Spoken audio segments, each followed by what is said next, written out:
Coming up on today's show, we're going to be breaking down the evolution of Jalen Milroe as Alabama's starting quarterback, talking about last year and this year as well. Unfortunately, it just has not worked out the way I know many of us really wanted it to. You never want a guy to fail. A lot of people, unfortunately, have wanted Jalen Milroe to fail because they want Ty Simpson to be the guy. But me personally, I have been a Jalen Milroe stan for the past 2 years. Unfortunately, it just has not worked out in a very positive light for Alabama. So we're going to break all that down on today's show. But first, who do you guys want to start in the Iron Bowl this week? I assume it's going to be Jalen Milroe because it's one more game. What does it really matter at the end of the day? But let me know what you guys think in the comment section of today's video. If you think Jalen Milroe is going to start in the Iron Bowl type 4, or if you think it's going to be Ty Simpson, go ahead and type 15 in the comment section for me right now.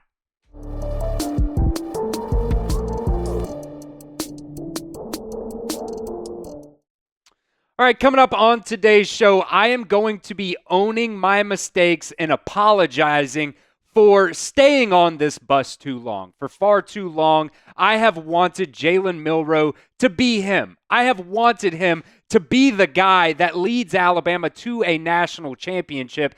And I think that I compared him a lot to that Jalen Hurts situation. A lot of people for a long time wanted Jalen Hurts to be benched for Tua Tagovailoa, and, they said he couldn't throw. He was a running back at that quarterback position, and I wanted it to work out the same. The only difference is Jalen Hurts was able to win a lot of those big games. He was like 23-2 or something like that as Alabama's starting quarterback. Unfortunately, it has not worked out the same way for Jalen Milroe at that spot. And for far too long, I have made every single excuse in the book for Jalen Milroe. The offensive line is playing bad. The wide receivers are playing bad. You can't get the run game going. Well, unfortunately, your offensive line has been playing better. They did not play very good against Oklahoma. Neither did the wide receivers. But Jalen Milroe, there were at times in that game where there were wide receivers open, and he was getting outside the pocket and just not able to do anything with it. I have wanted him to, look, if Reed 1 and Reed 2 aren't there, take off and make a play out of it. And he is just not able to do that in a consistent basis. Look, at the end of the day, you guys were right. I was wrong about Jalen Milroe, and I think that is important to own up to your mistakes, and that's what I'm doing on today's video. It has just been a total roller coaster ride, up and down for Jalen Milroe, and, the consistency just is not there with him. So, we'll talk about it the rest on today's video. I think, there is a reason that for the reason that Kalen DeBoer has started Jalen Milroe for as long as he has, and I don't think he really had an option at the beginning of the season. But look, the Jalen Milroe experiment at Alabama just has not worked out the way a lot of us have wanted it to, and that is just unfortunate at the end of the day. So if you guys accept my apology and me owning up to my mistakes, make sure you drop a like on today's video for me. Like I said, it's just very unfortunate that this experiment with Jalen Milroe at that quarterback spot has not worked out for Alabama. And I have been a stan of Jalen Milroe for the past 2 years and, some extra games. So, that one's on me, guys. I apologize for it. So if you accept my apology, hit me with a like on today's video. Now, I will say this in my defense. I do think it was fair for Kalen DeBoer to play him as long as he did. Sure, there was a lot of ups and downs, but at the end of the day, the playmaking ability was still there for Jalen Milroe. Now, this year, the deep ball accuracy really just has not been there for him. He's missed a lot of deep balls this year. Last year, it was like he hit every single ball over 20 yards. Now, when it comes to those intermediate routes that we thought, he had to get better on, he's been more accurate in those, situations. But when we're actually talking about reading the defense and getting the ball to those playmakers, he is just not getting it to them at a consistent basis. And one of the just down parts about this season is the leadership aspect of Jalen Milroe hasn't been there either. In all 3 games that Alabama has lost this year, you see Jalen Milroe, towards the end of the game, and really when things are going wrong during the game, you see him on the sidelines, you see him sulking. He's not getting up with the offensive linemen, getting after them, telling them, come on, step up, do better. He's not going over there talking to the wide receivers. Now, granted, we don't see every little single thing on the sideline. The game continues. Alabama's out there on defense. They got to show other things on the TV. But look, last year you saw him doing those things on the sidelines. This year, you just see him over there moping and pouting and staring off into space. And that is not what a good quarterback can do or is supposed to do when you're down in a lot of those games. And PFF is not science by any means of the imagination or anything like that. But I do think when you look at the PFF grades for Jalen Milroe, it tells a story that really does match the eye test. You look at that Texas game. He did not play very well in that game. You lost that game. You look to the Texas A&M game from 2023.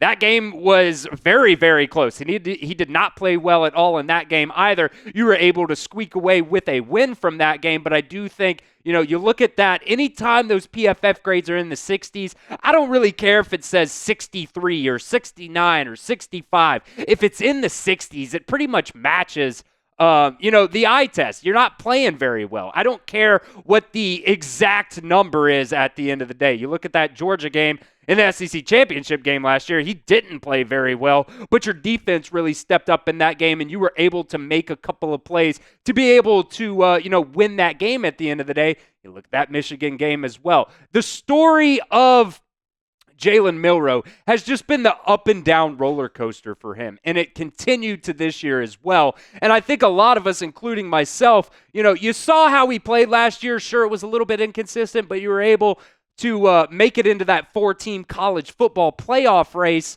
And you end up losing a very close game versus Michigan. You could talk about the low snap if you want to. That could have been an RPO, and that RPO would have been open if the low snap didn't happen. So, there's just a lot of things. And, you look at the South Florida game. Obviously, when you watch that game, he didn't play very well. You see him right there in the 60s as well. Now, the one outlier of a loss is that Vanderbilt game. I thought the offense played phenomenal. They scored almost every time they had the ball, but they only had the ball for like 18 minutes in that game, and they put up a lot of points as well. You got to put that game in particular on the defense. But then you look to the South Carolina game. Did not play very well in that game. The Tennessee game had 2 interceptions in that game. The LSU game. And then after that Tennessee game, you think, oh man, he's starting to play better. Plays decent against Missouri. Plays great against LSU. Plays great against Mercer. And then unfortunately, you go to Oklahoma and you look like crap again. When this offense cannot rely on the quarterback run to get the offense going. And I blame that on the play calling as well. You got to get your running backs involved in the game plan as well. But the storyline of Jalen Milroe is the fact that he's constantly been up and down and up and down and up and down. And as soon as you start getting a little bit more faith in him, he drops the ball yet again. So it's just been an unfortunate evolution of Jalen Milroe at that quarterback position the last 2 years for the Crimson Tide. We'll continue on with my apology letter to you guys, but first want to give a shout out to our sponsor today, Prize Picks. Prize Picks is the best place to get real money sports action. And with over 10 million members and billions of dollars in awarded winnings, Prize Picks has made daily fantasy sports accessible to all. It's super easy to play. You just pick more or less on at least 2 players for a shot to win up to 100 times your cash. Run your game all season long on Prize Picks. Prize Picks is the best way to get action on sports in over 30 different states, including California, Florida, Georgia, and Texas. Prize Picks is the only real money daily fantasy sports platform with an injury insurance policy. So your lineup stays in play even if one of your players gets injured. If your player leaves in the first half and doesn't return, Prize Picks keeps your lineup active. They also do these freebies as well that you absolutely have to take advantage of. This one is that Dolphins versus Packers Thanksgiving matchup. You got Tyreek Hill a half receiving yards. He just gets 1 catch. It's basically a free freebie. You can add it in to your Prize Picks lineups. Do not miss out on those really, really big freebies that Prize Picks does, because they do it all the time. You can sign up today and get $50 instantly when you play $5. You do not even have to win to receive the $50 bonus. It is just guaranteed. So download the Prize Picks app today and use promo code CLNS to get $50 instantly when you play your first $5 lineup. That link will be in the comments section and the description of today's video. It's Prize Picks. Run your game.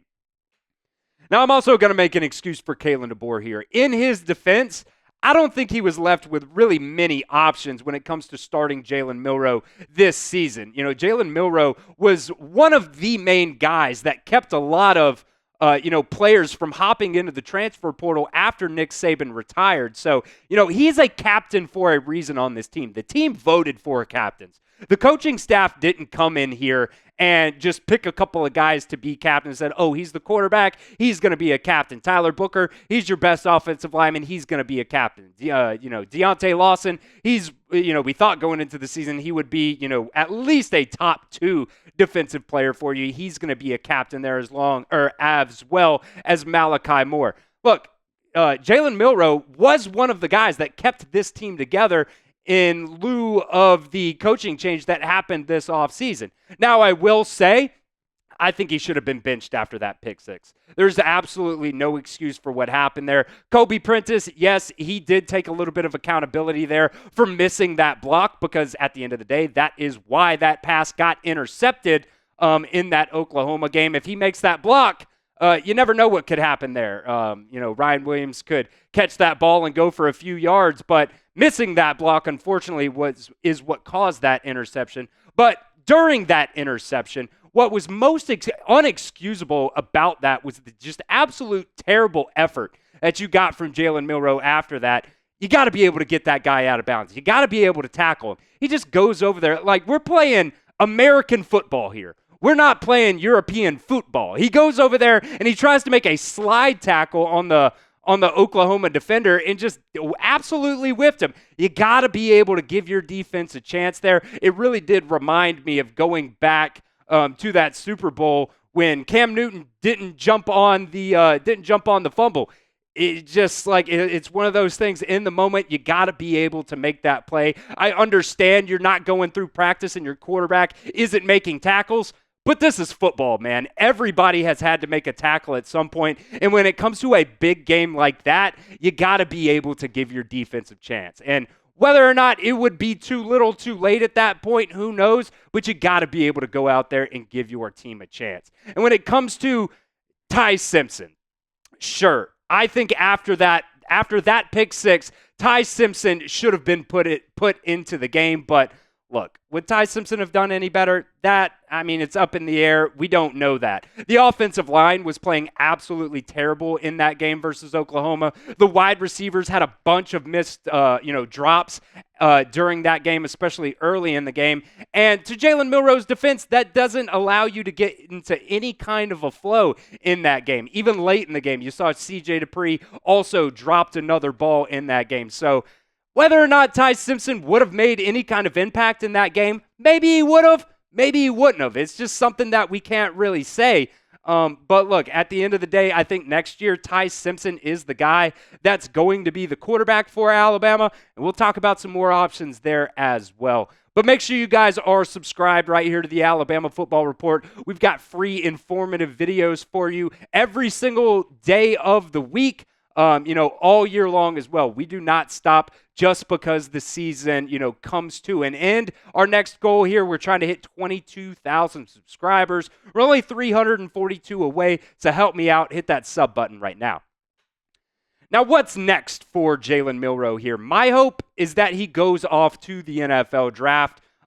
Before that game against Oklahoma, I think he was definitely a top 3 quarterback in this 2025 draft class. And I think what helps him in this 2025 draft scenario is the fact that the quarterback class just isn't very deep. I think normally he would probably be a guy that gets taken in the 3rd or the 4th round, but because you got Shadur Sanders and then Cam Ward, and then it's kind of up in the air after that. Jalen Milroe is probably the guy with the biggest ceiling because of his athletic ability, but the decision-making just has not been very good. Now, I will say as well, I think Jalen Milroe could be a quarterback in this class that gets some poor GM fired because he's going to go out there during the NFL Combines, and he's going to have great meetings during the NFL Combine. I think there's going to be a GM out there that falls into the same trap I did, and I know a lot of you guys did as well.